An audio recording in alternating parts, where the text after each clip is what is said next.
అమ్మాయి సడన్ గా ఇలాగ వచ్చి నా కాలు పైన పడి ఇలాగ నాకు ఇంట్లో ప్రెషర్ ఎక్కువ అవుతుంది, నేను పెళ్లి చేసుకోవాలి ఇది మరి అని చెప్పి గట్టి కాలు పట్టుకునేసింది సార్. ఇంకా ఈమె అంత డీప్ గా అమ్మాయి ఎక్కడా కానీ నన్ను మోసం చేస్తుందని నాకు ఎప్పుడు అనిపించలేదు సార్. ఈ ఒక 1 వీక్ బ్యాక్ అయితే అసలు నాకు సడన్ గా వాట్సాప్ లో ఒక మెసేజ్ వచ్చింది సార్, ఆ అమ్మాయి నుంచి, శిరీష దగ్గర నుంచి. మళ్ళీ శిరీష దగ్గర నుంచా? అవును సార్.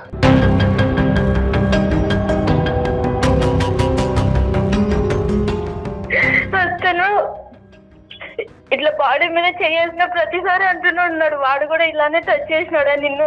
ఎంత మానసికంగా మెంటల్ గా చాలా టార్చర్ చేశాడు.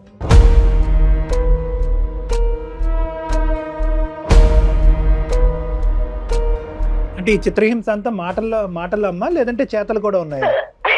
చేతులు కూడా ఉన్నాయి సార్. ఒకసారి రాటు తీసుకుని మరి కొట్టినాడు సార్. మీ పరిచయం 4 years. ఆర్గానిక్ పద్ధతిలో మీ చర్మాన్ని తెల్లగా మార్చుకోవాలనుకుంటున్నారా? సంప్రదించండి డాక్టర్ మాధవిని. 1 సంవత్సరం తర్వాత నువ్వు వెంటనే జాబ్ అని స్టార్ట్ చేసావు, అతనికి జాబ్ రాలా, నువ్వు పెళ్లి చేసుకున్నావు, వెళ్ళిపోయావు. మేడం నేను చేసింది తప్పే మేడం, ఇంట్లో టార్చర్ చెప్పలేదు మేడం. లాస్ట్ అండ్ ఫైనల్ లో ఇంకా తను తప్ప ఇంకెవరు లేరు మేడం నాకు. తను కూడా ఇంకా వద్దంటే నాకు ఇంకా సూసైడ్ తప్ప ఇంకో దారి లేస్తే నాకు నేను చచ్చిపోతా.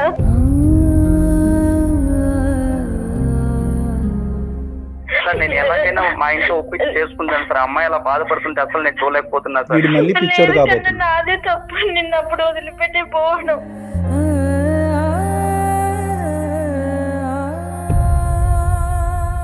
అదంతా నాకు వద్దు సార్, అమ్మాయి నాకు కావాలంతే సార్. అమ్మాయి నేను గాఢంగా ప్రేమించాను సార్.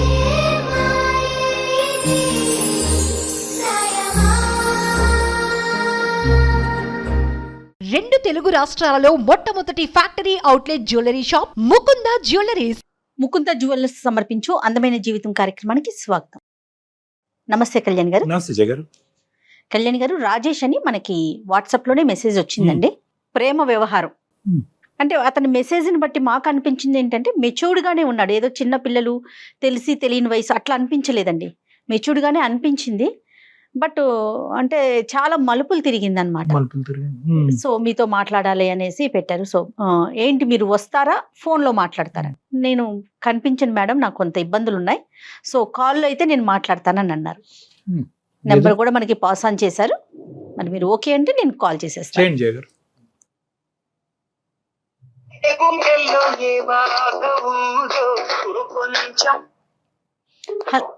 హలో, నమస్తే అండి, రాజేష్ గారా? నేను జయానండి, అందమైన జీవితం ప్రోగ్రామ్ నుంచి కాల్ చేస్తున్నాను. ఓ మేడం చెప్పండి మేడం. థాంక్యూ మేడం, మీరు వెంటనే మెసేజ్ పెట్టిన వెంటనే మీరు రిప్లై ఇచ్చిందండి. Thank you madam. ఎస్ మీ మెసేజ్ అంతా చూసాక ఇమ్మీడియట్ గా మీతో మాట్లాడాలి. డాక్టర్ కళ్యాణ్ చక్రవర్తి గారి సలహా సూచన చాలా అర్జెంట్ గా మీకు అవసరం అనిపించిందండి. సో అందుకని ప్రయారిటీగా మీరు తీసుకున్నాము. ఫ్రీ ఉన్నారా, మాట్లాడతారా? పర్లేదండి, మాట్లాడచ్చు. రైట్. కళ్యాణ్ గారు ఉన్నారండి, మాట్లాడండి ఒక్కసారి. హలో రాజేష్. హాయ్ సార్, నమస్తే సార్. హాయ్ రాజేష్, చెప్పండి. చెప్పిన ఏంటి సమస్య ఏంటి? మాది వైజాగ్. నేను ఒక అమ్మాయిని లవ్ చేశాను సార్, శిరీష అని అమ్మాయి పేరు. చాలా రోజులు ఒక 3 years లవ్ చేసుకున్నాను సార్. ఇలాగా 3 years మేము చేసుకున్నాం, కానీ కొన్ని రోజుల తర్వాత అమ్మాయికి ఇంకా నాకు జాబ్ లేదు, కొన్ని రోజులు కనేసి వెళ్ళిపోయింది సార్ నా దగ్గర నుంచి. అంటే చదువుకునేటప్పుడు లవ్ స్టోరీ అండి, ఎట్లా మీది? అయిపోయిందండి, మా బీటెక్ లో ఉన్నప్పుడు లవ్ చేసుకున్నాం. ఓకే. కొన్ని రోజుల తర్వాత ఇంకా నేను జాబ్ ట్రయల్స్ లోనే ఉన్నా అండి. బీటెక్ అయిన వెంటనే ఇంకా అమ్మాయి లవ్ చేస్తుంది కదా, అమ్మాయి ఎలాగైనా పెళ్లి చేసుకోవాలని చెప్పి నేను జాబ్ ట్రయల్స్ లో ఉన్నా అండి. కాకపోతే నాకు నచ్చిన జాబ్ రాకపోవడంతో ఇంక నేను ట్రై చేస్తూనే ఉన్నాను. ఇంకా అమ్మాయి ఇంకా ఎలా వాళ్ళ ఇంట్లో ఫోర్స్ చేస్తున్నారు అని చెప్పి వేరే పెళ్లి చేసుకునేసిందండి శిరీష. అవునండి. అంటే కేవలం అమ్మాయికి ఉన్న కారణం ఏంటి? నీకు జాబ్ లేదు, వాళ్ళు మంచి సంబంధం తీసుకొచ్చారు అంతే. లైఫ్ సెక్యూరిటీ గురించి అమ్మాయి అటువైపు వెళ్ళింది. అవునండి, లైఫ్ సెక్యూరిటీ కోసం దానితో నేను ట్రై చేస్తుంటే కూడా నాకు నచ్చిన జాబ్ రావట్లేదండి. ఏదో చిన్న జాబులు చేయడానికి నాకు మంచి పర్సంటేజ్ తో నేను పాస్ అయ్యానండి. నాకు చిన్న జాబులు చేయడం ఇష్టం లేకుండా సరే వెయిట్ చేయి అని చెప్పానండి. కాదు, ఎవరి ఇంట్రెస్ట్ వాళ్ళది, కానీ ఇది ముందే మాట్లాడుకోలేదా మీరిద్దరు? అంటే ఇంత వ్యవధి ఉంది, వెయిట్ చేస్తానని చెప్పడంతోనే అమ్మాయి ఇంకా లవ్ స్టార్ట్ చేస్తామండి. మేము వెయిట్ చేసుకుని మనకి ఇష్టమైన జాబ్ చేస్తూ ఇంకా ఉందాం అనుకున్నాం, కానీ ఇంకా అమ్మాయికి ఇంట్లో ఫోర్స్ ఎక్కువ అవడంతో మ్యారేజ్ చేసుకున్నాను. రాజేష్ గారు మీకు చెప్పిందా తను, నాకు ఇట్లా మ్యాచ్ వచ్చింది నేను చేసుకోబోతున్నాను, ఇంట్లో ప్రెషర్ ఉందనే విషయం చెప్పారా తను? చెప్పారు మేడం, చెప్పారు. రాజేష్ మీది వైజాగా? వైజాగ్ అండి, వైజాగ్. మీరిద్దరు బీటెక్ గీతమ్మా? అవునండి, అవును సార్. నువ్వు నా దగ్గరికి వచ్చావా? అవును సార్, మీ దగ్గర ఆల్రెడీ వచ్చాను. ఇంకా మీరు గుర్తుపడతారు అని చెప్పేసి ఇంకా మీరు చెప్పలేదు సార్. తెలుసా కళ్యాణ్ గారు ఆల్రెడీ. మీకు? అదే అంటే ఆ స్టోరీ లైన్ అదంతా కొద్దిగా it's rings a bell vague గాని. అవునండి, సరే అవును. రాజేష్, అంటే మా ఏం అమ్మ జరిగింది? అదే కొన్ని రోజులు ఆ అమ్మాయి వెళ్ళిపోవడంతో ఇంకా నేను డిప్రెషన్ లోకి వెళ్ళిపోయాను సార్. ఓహో, ఇంకా మీ దగ్గరికి వచ్చి వచ్చారా? ఇంకా ఒక 2-3 ఇయర్స్ ని అలాగే బాధపడడంతో మా అమ్మ నాన్న మీ దగ్గరకు వచ్చారు సార్. ఆ రోజు మీకు గుర్తుంటుందో లేదో. యా. ఇంకా అక్కడే మీరు ఇచ్చిన సూచనల ప్రకారం నేను ఏదో చూసుకొని మెల్లగా డ్రింక్స్ సిగరెట్లు అవన్నీ కాదు, మానేసి ఏదో రాజేష్, జాబ్ చేస్తాను. ఇప్పుడు మన ఇద్దరు గురించి కాదు ఇది, నాకు తెలుసు చాలా వరకు ఈ స్టోరీ గుర్తొచ్చింది నాకు. కానీ ఓకే. అసలు ఏం జరిగింది అన్నది కూడా మన ప్రేక్షకుల గురించి, జయ మేడం గురించి కూడా అవునవును. మీరు చెప్పాలి. ఓకే. అంటే ఆ అమ్మాయిని మీరిద్దరు ఇలా విడిపోతారు అనేటటువంటిది over a period of time జరిగిందా? సడన్ గా షాక్ కి గురయ్యావా? నీ పరిస్థితి ఏంటి? తర్వాత డ్రగ్స్ ఆల్కహాల్ లోకి ఎందుకు వెళ్ళావు? అవన్నీ కూడా చెప్పాలి నువ్వు. ఒక్కసారి సార్, సడన్ గా ఒక రోజు అమ్మాయి కలుద్దాం అని చెప్పి నాకు కాల్ చేసి రమ్మని చెప్పింది సార్. మేము రెగ్యులర్ గా కలిసే చోటుకి. అమ్మాయి సడన్ గా ఇలాగ వచ్చి నా కాలు పైన పడి ఇలాగ నాకు ఇంట్లో ప్రెజర్ ఎక్కువ అవుతుంది, నేను పెళ్లి చేసుకోవాలి ఇది మరి అని చెప్పి గట్టి కాలు పట్టుకునేసింది సార్.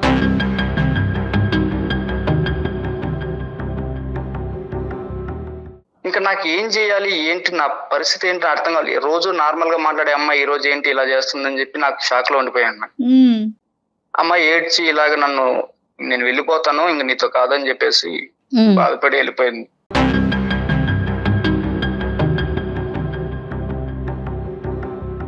రాజేష్, ఇదంతా జరిగి 4 years అయి ఉంటది కదా సుమారుగా? 4 years అయిపోయింది సార్, 4 years. అప్పుడు మీ పేరెంట్స్ నా దగ్గర తీసుకొచ్చారు కౌన్సిలింగ్ అని చెప్పి. అవును సార్. తర్వాత అప్పుడే నీ పరిస్థితి చాలా భయంకరంగా ఉంది. If I remember correctly almost ఒక అవును సార్. 20-25 days పాటు కంటిన్యూస్ గా మనం కౌన్సిలింగ్ చేసాము. అవును సార్, అవును సార్. ఏంటంటే ఈ అమ్మాయి విషయం కౌన్సిలింగ్ ఈ చేశారా అమ్మాయి కళ్యాణ్ గారు మీరు? విషయంలో ఈ అబ్బాయి ఆల్మోస్ట్ సూసైడ్ వరకు వెళ్ళిపోయాడు మేడం. ఆహాహా. చనిపోవాలి అనేటటువంటి ప్రయత్నాలు చేశారు. కళ్ళెదురుగుంటా కష్టపడి చదివించినటువంటి ఈ అబ్బాయి ఇలా అయిపోతున్నాడు ఏంటి అనేటటువంటిది ఆ బాధతో? తల్లిదండ్రులకు ఒక భయంకరమైనటువంటి బాధలో ఆ అమ్మాయిని దిగమింగుకోవటానికి, మర్చిపోవటానికి ఇతను డ్రగ్స్, ఆల్కహాల్, పగలనకనక రాత్రనక తాగుడు, ఇంకా రకరకాల వ్యవహారాలన్నీ కూడా నడిచి చచ్చిపోవలసినటువంటి మనిషి ఆ రోజు మనం చేసినటువంటి ఆ కౌన్సిలింగ్, ఆ ప్రయత్నం వల్ల మళ్ళీ జీవితాన్ని ప్రారంభించాడు. అవును రాజేష్, సార్, అవును సార్. అవునండి సార్ చెప్పిన వెంటనే నాకు మంచి కొన్ని రోజులు నేను జాబ్ చేసుకోవడం, ఒక 2-3 months లో జాబ్ రావడం, నాకు మంచిగా నేను యాడ్ ఏజెన్సీ పెట్టుకోవడం, సంతోషం. అలాగని ఇంట్లో వాళ్ళు కూడా కానీ బాగా రాజేష్, అప్పుడు మనం మాట్లాడుకున్నప్పుడు if I remember correctly okay. ఆ అమ్మాయిని ఎక్కడా కూడా నువ్వు క్రూరంగా చూపెట్టలే. 3 years పాటు నడిచినటువంటి నీ ప్రయాణంలో ఆ అమ్మాయి మంచిది కాదనో, మోసం చేసిందనో ఇలాంటి మాటలు ఏమీ రాలేదు. ఎందుకంటావు? లేదు సార్. ఎందుకు అంటే అది మరి మా భాషలో అది మోసమే. ఇంకా అంత డీప్ గా అమ్మాయి ఎక్కడా గానీ నన్ను మోసం చేస్తుందని నాకు ఎప్పుడు అనిపించలేదు సార్. ఇంకా అమ్మాయి తప్పని పరిస్థితుల్లో అలా చేసింది అని చెప్పి నేను ఇంకా కామ్ అయిపోయాను సార్. సరే, నువ్వు తర్వాత బయటపడ్డావు, ఆ బాధలోంచి బయటకు వచ్చావు, సెటిల్ అయ్యాను అంటున్నావు. ప్రస్తుతం ఏం చేస్తున్నావు రాజేష్? ప్రస్తుతం నేను వైజాగ్ లోనే యాడ్ ఏజెన్సీ ఒకటి పెట్టుకున్నాను సార్, కన్సల్టెన్సీ. వావ్, ఓకే, నీ సొంత బిజినెస్. Very good. అవును సార్. ఎలా నడుస్తుంది? పర్లేదు, అంతా బాగా నడుస్తుంది సార్ మీరు చెప్పింది. ఇప్పుడు ఏంటి, మళ్ళీ కాంపిటీస్ ఇంకో అమ్మాయిని ఏమన్నా ప్రేమించావా? లేదు సార్, నేను ఈ మధ్యలో ఒక 1 week బ్యాక్ అయితే అసలు నాకు సడన్ గా వాట్సాప్ లో ఒక మెసేజ్ వచ్చింది సార్, ఆ అమ్మాయి నుంచి, శిరీష దగ్గర నుంచి.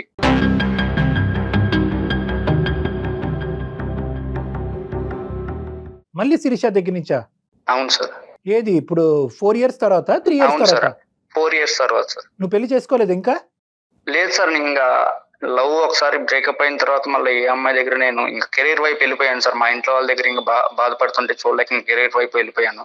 బాగుందయ్యా, ఏం కాదులయ్యా ఇవన్నీ. ఇంకా నీ జీవితాన్ని ఇంకా అంటే నువ్వు కొంతవరకు బాగుపడ్డావు, కానీ ఇంకా పూర్తి స్థాయిలో ఆ అమ్మాయిని అయితే నీ మనసులో మర్చిపోలేదు. తీయలేదు, ఇంకా పెళ్లి చేసుకోవాలని డిసైడ్ అవ్వలేదు. మరి మీ తల్లిదండ్రులు నీ మీద ప్రెషర్ పెడుతున్నారా చేసుకోమని? అది కూడా లేదా?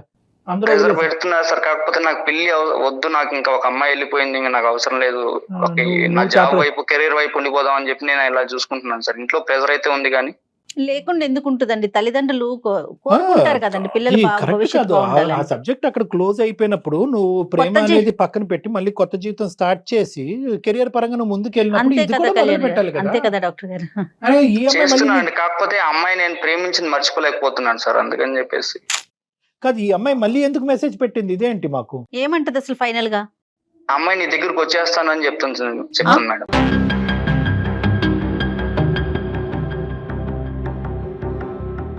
ఏమనుకుంటుంది ఆ అమ్మాయి? ఇప్పుడు మమ్మల్ని ఏం చేయమంటావు?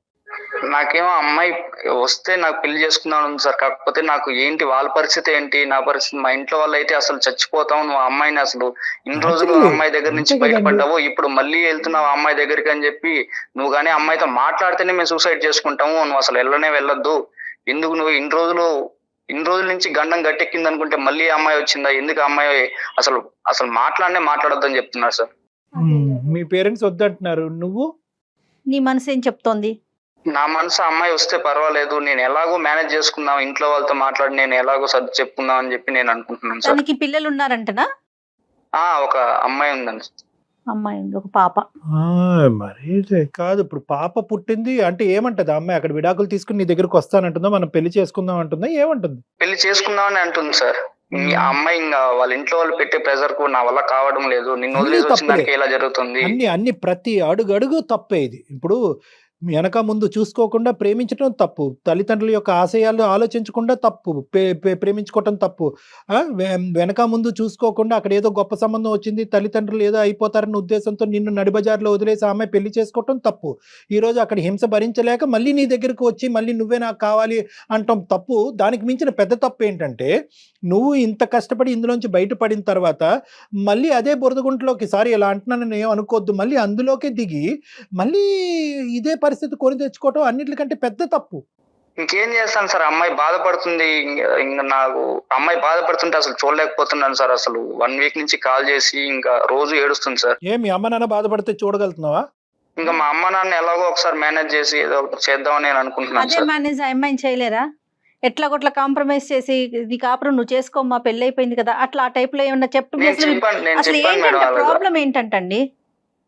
సివియర్ గా ఇలాగే ఉందా? చెప్తుందండి, నేను వెళ్ళిపోయాను, అప్పుడు నా తప్పు తెలుసుకున్నాను, ఇప్పుడు వస్తున్నాను, మళ్ళీ తిరిగి వస్తాను, నువ్వు యాక్సెప్ట్ అదే. చెయ్యి అని చెప్పి ఆ రోజు చెప్తుంది. నువ్వో గొయ్యో చూసుకుని చచ్చిపోయి ఉంటే కనుక ఎవరి దగ్గరికి వెళ్ళి ఉండేది ఈ అమ్మాయి? ఈ రోజు నువ్వు చచ్చిపోయేవాడు. అప్పుడు అప్పుడు మీ 4 తల్లిదండ్రుల పరిస్థితి ఏంటి? 3 నుంచి 4 అటెంప్ట్లు చేసావు చచ్చిపోవటానికి. నువ్వు మీ తల్లిదండ్రులు తల నెత్తి నోరు బాదుకుని నిన్ను బలవంతంగా చేతులు కాళ్ళు కట్టేసి నా దగ్గర తీసుకొచ్చి కూర్చోపెట్టి కౌన్సిలింగ్ చేస్తే నువ్వు బట్టకట్టి ఈ రోజు బయటపడ్డావు. నీ జీవితంలో నువ్వు సెటిల్ అయ్యో. మళ్ళీ దెయ్యంలా దాపరిస్తే ఈ అమ్మాయి మళ్ళీ నీ జీవితంలో ఎలా? నేను అదే చెప్తున్నాను సార్, మీ ఇంట్లో వాళ్ళతో ఇప్పుడు నువ్వు ఎలాగో ఒకసారి మేనేజ్ చేసుకుని ఉండు, నువ్వు పర్లేదు అని చెప్పి నిన్ను మర్చిపోయి నేను ఉండిపోతాను, నాకేం ఇబ్బంది లేదు, నువ్వు ఉండంటుంటే కూడా బాధపడుతూ రోజు కాల్ చేసి ఇబ్బంది పడి, నాకు ఇంకా అదేలే, బాధగా మీకు ఉంది సార్. కూడా అమ్మాయి పెళ్లి కాలేదు కదా, చూస్తుంటే ఇంకా ఆప్షన్ ఉందనుకుంటుందేమో తను. ఇప్పుడు ఆ అమ్మాయి రెడీగా ఉంది నీ దగ్గర రావడానికి, మళ్ళీ నీతో ప్రయాణం కొనసాగడానికి. తన తప్పు తను తెలుసుకుంది. ఆ అమ్మాయి కథ అయితే మనకు క్లియర్ కట్ గా అర్థమైంది. ఆ అమ్మాయి దొంగ బుద్ధితో వస్తుందా, మంచి ఆలోచనతో వస్తుందా, అది పక్కన పెడదాము. Okay sir. నువ్వేమనుకుంటున్నావు? నీ పరిస్థితి ఏంటి? ఆ అమ్మాయి ఆ రోజు కాల్ చేసిన వెంటనే ఎలా అయినా పర్లేదు, అమ్మాయి పెళ్లి అయిందా, పిల్లలు పుట్టారు, అవన్నీ నాకు అనవసరం సార్. అమ్మాయి నేను అంతలాగా ప్రేమించాను సార్, అంతలాగా ప్రేమించబట్టే సార్ ఆ రోజు నేను ఆ డ్రగ్స్ లోకి కానీ మందులోకి కానీ బానిస అయిపోయింది. అవును, ఇప్పుడు అసలు వాస్తవానికి నీకు కోపం రావాలి. ఆ అమ్మాయి నిన్ను ఆ పరిస్థితిలోకి తీసుకెళ్ళిందని. మరి నీకు కోపం వస్తుందా, ప్రేమ పుట్టుకొస్తుందా? అదంతా నాకు వద్దు సార్, అమ్మాయి నాకు కావాలి అంతే సార్. అమ్మాయి నేను గాఢంగా ప్రేమించాను సార్. నీ పిచ్చి అమ్మాయి ముద్దు ఎలాగున్నా పక్కన పెడు. పర్లేదు సార్, అమ్మాయి ఎలా ఉన్నా పర్వాలేదు. ఆ, ఎలాగున్నా పర్లేదు, అమ్మాయి అక్కడ బాధపడుతుంటే నేను అసలు చూడలేకపోతున్నాను సార్. రోజు ఫోన్ చేసి వాళ్ళ బాధపడుతుంటే పేరెంట్స్ ని ఒప్పించుకోగలరా డాక్టర్ గారు? మీరు చూసారు కదా పేరెంట్స్ ని, వాళ్ళ మనస్తత్వం ఎలా అనిపించింది మీకు? పేరెంట్స్ ని ఒప్పించేస్తారు మేడం. ఎందుకంటే ఇతను ఒకే ఒక కొడుకు, పంచ ప్రాణాలు కొడుకు అంటే, ఆ అబ్బాయి ఆ అంటే ఆ, ఊ అంటే ఊ, ఆ పేరెంట్స్. అదేలే అదే. అది పెద్ద సమస్య కాదు. ఈ రోజు ఈ అబ్బాయి ఎంత కష్టం మీద ఈ రోజు బయటపడ్డాడు. ఈ రోజు అది మళ్ళీ మీకు 4 తెలుసు.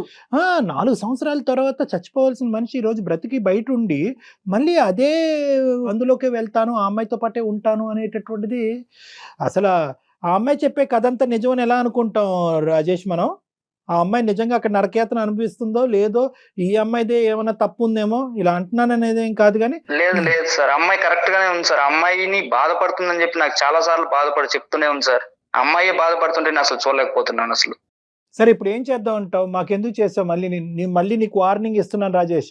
నువ్వు మళ్ళీ తెలిసి మళ్ళీ ఇందులో దిగి మళ్ళీ డిప్రెషన్కో పిచ్చోడ్లోగా అయ్యి మళ్ళీ తాగుడుకో డ్రగ్స్కో బానిస అయితే కనుక నేను కాదు కదా, ప్రపంచంలో ఏ సైకియాట్రిస్ట్ నేను బయట వేయలేడు. ఇది నీకు లాస్ట్ అండ్ ఫైనల్ అవకాశం. బాగా ఆలోచించే మాకు చేసావని మేము అనుకుంటున్నాం. సార్ ఆలోచించి ఒక్కసారి నేను కాన్ఫరెన్స్ పెడతాను, ఒక్కసారి మాట్లాడండి సార్, ఎలాగైనా మమ్మల్ని కలపండి సార్.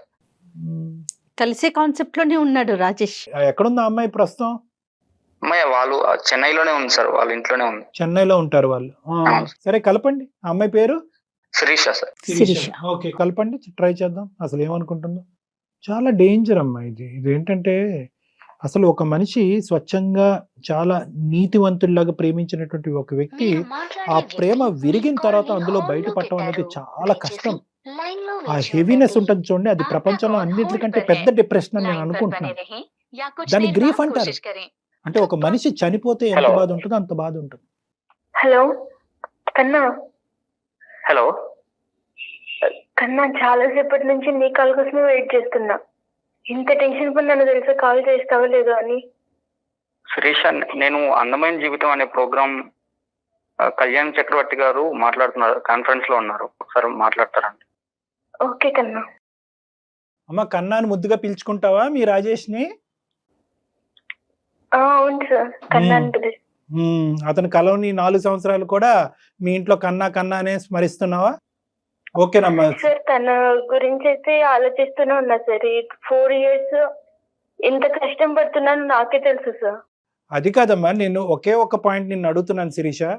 ఈ అబ్బాయి చాలా అంటే చాలా భయంకరమైనటువంటి మానసిక పరిస్థితుల్లోంచి మేము కింద మీద పడి ఈ అబ్బాయికి మళ్ళీ ఇంకో పునర్జన్మ ఇచ్చినటువంటి వాళ్ళం అయ్యాము. వాళ్ళ తల్లిదండ్రులకి చాలా నేరోగా ఒక భయంకరమైనటువంటి పరిస్థితిలో మిస్ అయ్యి ఈరోజు మళ్ళీ ఆ కొడుకు స్థిరపడ్డాడు, హ్యాపీగా ఉన్నాడు అనేటటువంటి ఒక ఆనందంలో ఉన్నారు వాళ్ళు ఈ 4 years బట్టి.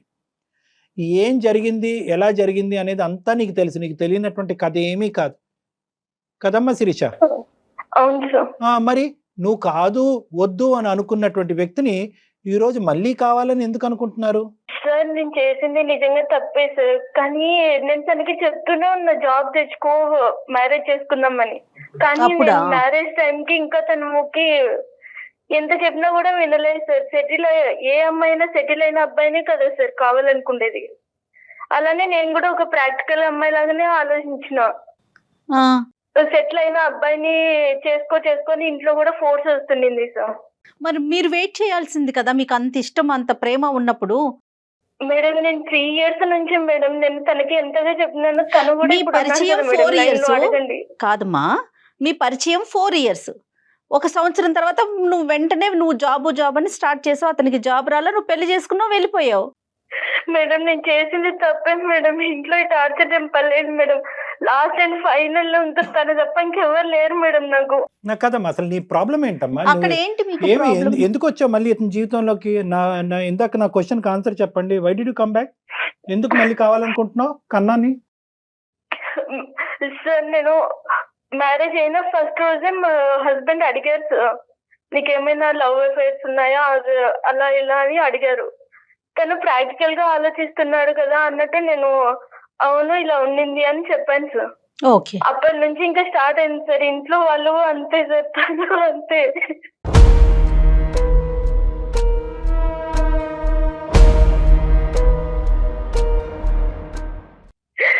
తను ఇట్లా బాడీ మీద చేయాల్సిన ప్రతిసారి అంటూనే ఉన్నాడు, వాడు కూడా ఇలానే టచ్ చేసినాడు నిన్ను. ఎంత మానసికంగా మెంటల్ గా చాలా టార్చర్ చేశారు.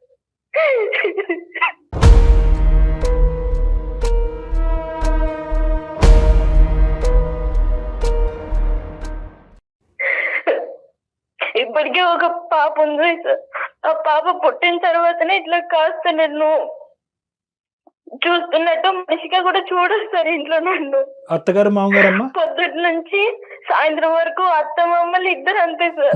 కూతురు లెక్క చూసుకుంటారు అనుకుంటే అట్లా కూడా చూసుకోరు.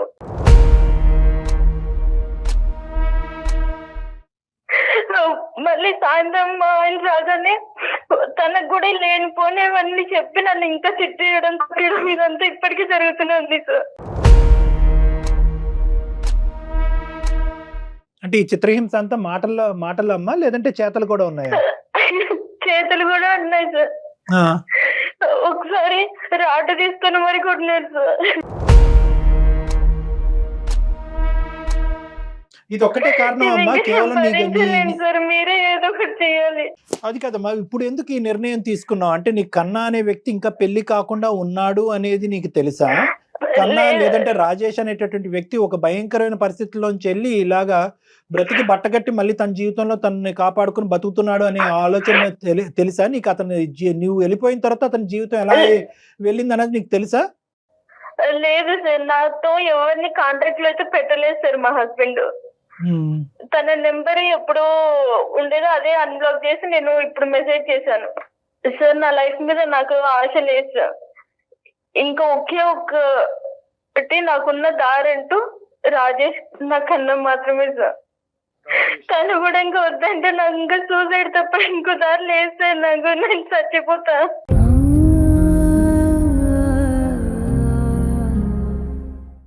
కన్నా ఉంటేనే నా జీవితం, కన్నా లేకపోతే నేను సూసైడ్ చేసుకుంటానంటే కనుక నీ గురించే కన్నా 4 సంవత్సరాల క్రితం సూసైడ్ చేసుకుందాం అనుకున్నా. మరి సార్ నేను చేసింది తప్పే సార్. కానీ ఏ అమ్మాయి అయినా స్టార్టింగ్ లో అలానే అనుకుంటుంది సార్, ఇట్లానే సెటిల్ అవ్వాలి, సెటిల్ అయిన అబ్బాయి ఇంకా ఇంట్లో ఉన్న ఫోర్స్ అదంతా కలిపి ఒకటి మైండ్ అలా అవుతుంది సార్, అంతే. అలా కదా అమ్మా, ఇక్కడ ఆ అబ్బాయి ఇప్పుడు సందిగ్ధ పరిస్థితిలో ఉన్నాడు. ఎందుకంటే నువ్వంటే పంచ ప్రాణాలు ఆ అబ్బాయికి. 4 సంవత్సరాల పాటు నీ ప్రేమలోనే ఇంకా ఆలోచించుకుంటూ ఇప్పటికీ కూడా పెళ్లి చేసుకోలేదు. కానీ దాన్ని ఆ సిచ్యువేషన్ మనం అడ్వాంటేజ్ తీసుకుంటామా? సార్ అలా ఏం కాదు సార్, నాకు నా కన్నా కావాలి సార్. ఒకప్పుడు 3 సంవత్సరాల పాటు మీరు ప్రేమించుకున్నారు. ఆ ప్రేమ లేదు, దోమ లేదు అని చెప్పి ఉద్యోగం ఉంటేనే ప్రేమ, లేదంటే లేదు అన్నట్టుగా అతను నడి సముద్రంలో వదిలేసి నీ దారి నువ్వు చూసుకున్నావు. బ్రతుకున్నాడో చచ్చిపోయాడో లేదో చూడలేదు, ఏమయ్యాడో చూడలేదు. ఇప్పుడు మళ్ళీ నీకు అవసరం వచ్చింది, ఆ నరకం నుంచి బయటకు వేసి మళ్ళీ నీ జీవితాన్ని మళ్ళీ ఆ పాత స్థాయి ప్రేమని ఇచ్చే ఒక వ్యక్తి నీ కన్నా కాబట్టి మళ్ళీ కన్నా గుర్తొచ్చాడు. అక్కడ నాకు కోపం వస్తుంది, అక్కడ నాకు కోపం వస్తుంది. నువ్వు కన్నా గురించి వచ్చావా, నీ గురించి వచ్చావా?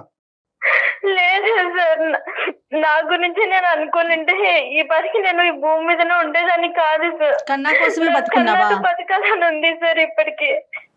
ఇదే పట్టుదల, ఇదే మొండితనం మరి ఆ రోజు చూపించాల్సింది కదా, మీ పేరెంట్స్ కి చెప్పాల్సింది కదా. నాకు కన్నా ఉన్నాడు, కన్నా అంటే నాకు ఇష్టం. మేడం నేను చేసిన తప్పే మేడం, కానీ ఇప్పుడు మీరే న్యాయం చేయాలి. కాదమ్మా,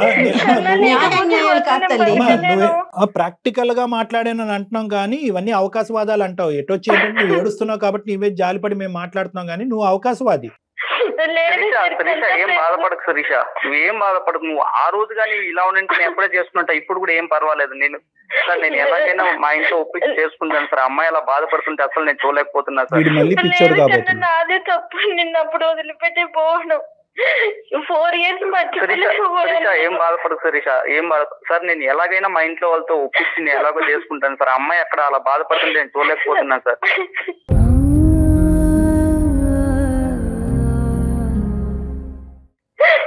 కాదు శిరీష, ఏడో అమ్మా శిరీష, నేను ఒక 2 నిమిషాలు మాట్లాడచ్చా? చెప్పండి సార్. మీ ప్రేమకి ఏమి నేను వ్యతిరేకను కాదు, ఓకే, మీ భవిష్యత్తులకి నేను వ్యతిరేకను కాదు.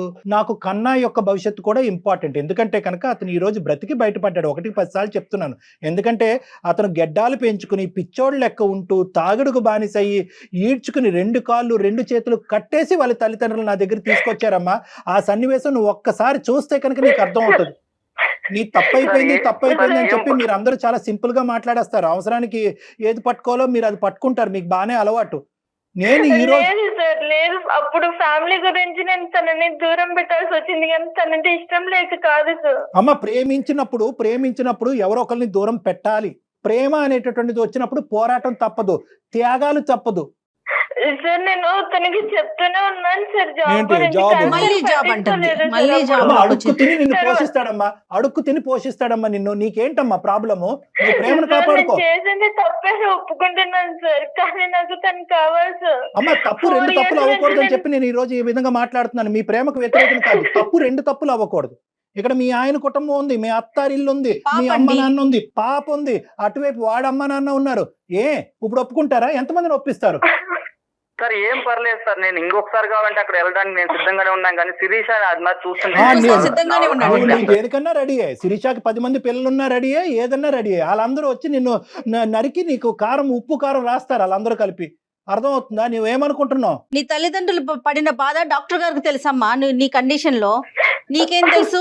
నువ్వు కాసేపు ఆగు బాబు కన్నా, నువ్వు ఒక 2 నిమిషాలు ఆగు. నీకు బ్రెయిన్ వర్కౌట్ అవ్వట్లేదు. నువ్వు అప్పుడు చేసిన తప్పే మళ్ళీ చూడలేకపోతున్నాను. ఆ చిత్రహింసల నుంచి బయటెట్టడానికి మాకు ఒక మార్గం ఉంది, మాకు ఒక అనుభవం ఉంది, మాకు ఒక ఆలోచన ఉంది. నీ ప్రేమ గొప్పదే. ఆ ప్రేమ అప్పుడే తెగిపోయింది, అప్పుడే అన్యాయానికి గురైంది. దాన్ని ఎందుకు మళ్ళీ ఇప్పుడు రివైవ్ చేసి మళ్ళీ దానికి ప్రాణం పోస్తారు?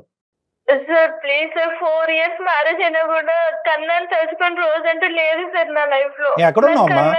ఆలోచించుకుంటూ కూర్చున్నావు అంతే. నువ్వు ఆలోచించుకుంటూ కూర్చున్నావు. నువ్వు కంఫర్ట్ జోన్ లో లేకపోతే నీకు రాజేష్ గుర్తొస్తాడా? లేదు ఆ మేడం. పిచ్చోడేమో నాకు అయినా పర్వాలేదు అంటాడు ఆ పిచ్చోడు. నిజంగా అనకూడదేమో ఈ మాట గాని. లేదు నిజంగా ఇది ఒక నిజంగా పిచ్చితనమే మేడం. ఇది రాజేష్ విషయంలో పిచ్చితనం. అమ్మ ఒకటమ్మా, మెచ్యూరిటీలు ఒకటి- ఉంటున్నాయా అమ్మా. నేర్చుకున్నా పర్లేదు మేడం, నాకు అమ్మాయి ఇలా బాధపడుతుంటే చూడలేకపోతున్నాను మేడం. నువ్వు బాధపడితే నేను అప్పటి నుంచి వెయిట్ చూడలేవు. చేస్తూనే ఆ ఉన్నాను. అమ్మాయికి 10 మంది పిల్లలు ఉన్నా ఓకే, వాళ్ళ ఆయన వచ్చి నిన్ను తన్నా కూడా నీకు ఓకే. నీ కన్న తల్లిదండ్రుల గురించి మాత్రం వద్దు నీకు. ఆలోచించావు. వాళ్ళు ఏమైపోతారన్న ఆలోచన లేదు, ఏమీ లేదు నీకు. నువ్వు ఒక 2 నిమిషాలు ఆగు అమ్మా. నువ్వు ఏడవకుండా 1 నిమిషం వెయిట్ చేయమ్మా. నువ్వు ఏడవకుండా ఒకే 1 నిమిషం వెయిట్ చేయి. మీరు పెళ్లి కాకముందు మీరు ఎంతన్నా పోరాటం చేయండి. పెళ్లి అయ్యి ఒక ఇంటికి ఇల్లాలి అయిన తర్వాత, అక్కడ ఒక బిడ్డను కన్నా తర్వాత ఆ కుటుంబాన్ని ఎలా రెక్టిఫై చేద్దాం, ఆ మ్యారేజ్ ఇష్యూని ఎలా రెక్టిఫై చేద్దాం అని చూద్దాం. సార్ తన లైఫ్ స్పాయిల్ చేయడానికి నేను తన శత్రువుని కాదు కదా సార్. తన ప్రాణం కన్నా ఎక్కువ ఇష్టమైన అమ్మాయిని సార్.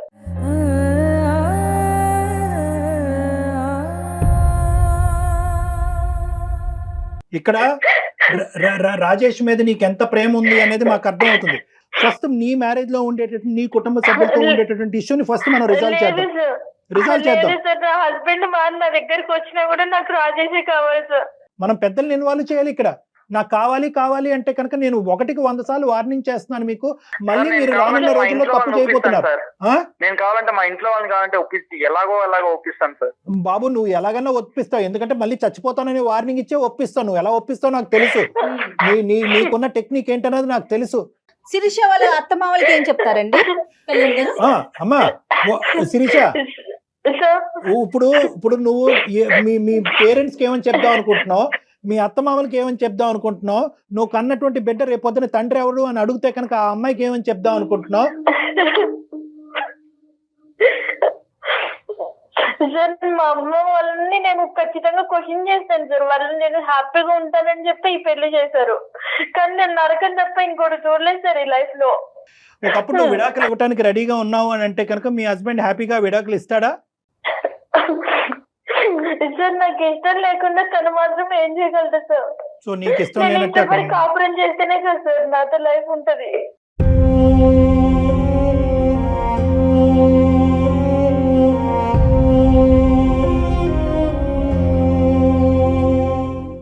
సరే అమ్మ, ఇప్పుడు ఏం చేద్దాం అని అంటావు? ఏ విధంగా దీన్ని ముందుకు తీసుకెళ్ళాలి అనేది నీ ఉద్దేశం? సార్ వాళ్ళ పేరెంట్స్ మీరే ఎలాగైనా కన్విన్స్ చేయొచ్చు. ఎవరి పేరెంట్స్ ని? సార్ మా పేరెంట్స్ నేను ఎలాగైనా మాట్లాడతాను సార్. మీరు కూడా కొద్దిగా మాట్లాడి చెప్పండి సార్. వాళ్ళతో మాట్లాడతాను, అది నేను మాట్లాడతాను. కానీ ఇక్కడ ఈ అమ్మాయి డీల్ చేయవలసినటువంటి సినారియోస్ చాలా ఉన్నాయి. ఇక్కడ ఏంటంటే భర్తని ఒప్పించగలగాలి, తల్లిదండ్రుల్ని ఒప్పించగలగాలి, అత్తమామల్ని ఒప్పించగలగాలి. నేనేమంటున్నానంటే కాస్త నీ పేరెంట్స్ని ఒప్పించడం, ఏది కన్నా రాజేష్, నీ పేరెంట్స్ని ఒప్పించడం ఇది చాలా సెకండరీ అండ్ చాలా చిన్న ఇష్యూ. ఫస్ట్ ఆఫ్ ఆల్ ఆ అమ్మాయి ఈ ఊబిలోంచి బయటపడాలి. నాకు ఈ పెళ్లి వద్దు, ఈ పెళ్లి నాకు ఇబ్బందికరంగా ఉంది, ఇది కష్టంగా అనిపిస్తుంది అని చెప్పి ఫస్ట్ ఆ అమ్మాయి అక్కడి నుంచి బయటపడటానికి ప్రయత్నం చేస్తే నెక్స్ట్ మీ పేరెంట్స్ని ఒప్పించడం, మీ పెళ్లి జరగటం అనేది సెకండరీ ఇష్యూ. అది జరగకుండా ఇక్కడ ముందే మనం ఇక్కడ ప్రయత్నాలు చేయటం అనేది అది విఫలయత్నం. సో నేనేమంటున్నానంటే ఫస్ట్ అమ్మ నువ్వు ఇమోషన్స్ తీసి పక్కన పెట్టు. ఆ నరకంలో నేను అరగంట కూడా ఉండలేను నువ్వు అంటున్నావు. నీ బిడ్డను తీసుకుని నువ్వు ఎలా బయటకు రావాలి అని అనుకుంటున్నావు లీగల్గా, పెద్దల సమక్షంలో, పెద్దల ఒప్పందంతో, కుటుంబ సభ్యుల యొక్క సపోర్ట్తో నువ్వు ఎలా బయటపడాలనుకుంటున్నావు ఫస్ట్ అందులోంచి బయటపడు. అప్పుడు మనం రాజేష్ పేరెంట్స్తో కూర్చుని ఈ అమ్మాయి ఇన్ని అడుగులు అప్పుడు చేసినటువంటి తప్పు తను తెలుసుకుంది, తన భవిష్యత్తు మళ్ళీ నిలబెట్టుకోవాలి, కన్నా జీవితాన్ని కూడా నిలబెట్టుకోవాలని చెప్పి మళ్ళీ ఇంకొక ప్రయాణం కొనసాగించాలని అనుకుంటుంది. ఆ అమ్మాయి ప్రయత్నం మీద నాకు నమ్మకం వచ్చిందనే ఆధారం చూపెట్టడానికి నాకు ఉంటుంది. దాన్ని బట్టి నేను వాళ్ళ పేరెంట్స్తో మాట్లాడి వాళ్ళని కన్విన్స్ చేసి మీరిద్దరు ముందుకెళ్లే విధంగా నేను ప్రయత్నం చేస్తాను. కానీ దానికంటే స్టెప్ 1 నువ్వు తీసుకోవాలి, చాలా ఇంపార్టెంట్. అలాగే sir. Okay sir. Okay Rajesh, final గా నీకు చెప్పేది ఏంటంటే కోర్టుకు సంబంధించినటువంటి వ్యవహారం కాబట్టి నువ్వు ఓర్పుగా ఉండాలి. తొందరపాటు పనులు మళ్ళీ ఏమీ చేయకూడదు, నెంబర్ 1. నెంబర్ 2, అంతా కలిసి వచ్చి మీరిద్దరు రేపొద్దున లీగల్గా, ఎథికల్గా, మోరల్గా, కుటుంబ సమేతంగా మీరు ఏకం అవుతే కనుక ఆ బిడ్డ కూడా నీ బిడ్డే అన్నట్టుగా చాలా ఓపికగా, ఓర్పుతో, సహనంతో ఉండాలి. అర్థమైందా? అది కూడా చాలా ఇంపార్టెంట్. సో ఒకళ్ళని కాదు, ఇద్దరిని ప్రేమించాలి నువ్వు. చాలా థ్యాంక్ యూ సార్. సరే మీరు రండి ఒకసారి మనం మాట్లాడదాం, నేను చెప్తాను. Okay right. Okay thank you. Okay sir. Good luck అమ్మా. Bye both of you. All the best. Thank you sir. ముందు ఈ అమ్మాయితో మాట్లాడాల్సిన అవసరం ఉంది కళ్యాణ్ గారు. ఎందుకంటే ఈ అమ్మాయి ఇమోషన్ తో నిర్ణయం తీసుకుందా, ఏం తీసుకుంది, ఏ అమ్మాయికి ఎప్పుడు ఇమోషన్ ఎక్కువైపోతే అప్పుడు నిర్ణయాలు తీసుకునే విధంగా నాకు అనిపిస్తుంది. ఆ గాలి ఎటు వీస్తే అటు అటువైపు వెళ్తోంది. అవును. నిజంగా మనం అనుకున్నట్టే నిజంగా ఆ అమ్మాయి భయంకరమైన నరకం, విడాకులు ఇచ్చేటటువంటి మార్గం సులభదాయకం అయింది అనుకోండి, పెద్దలు ఒప్పుకున్నారు అనుకోండి, అప్పుడు మనం ఇంకోటి ఏదన్నా ఆలోచించవచ్చు. అప్పటి వరకు మాట్లాడటానికి కూడా లేదు మేడం. అవును. రైట్ కళ్యాణ్ గారు, నమస్తే. Yes.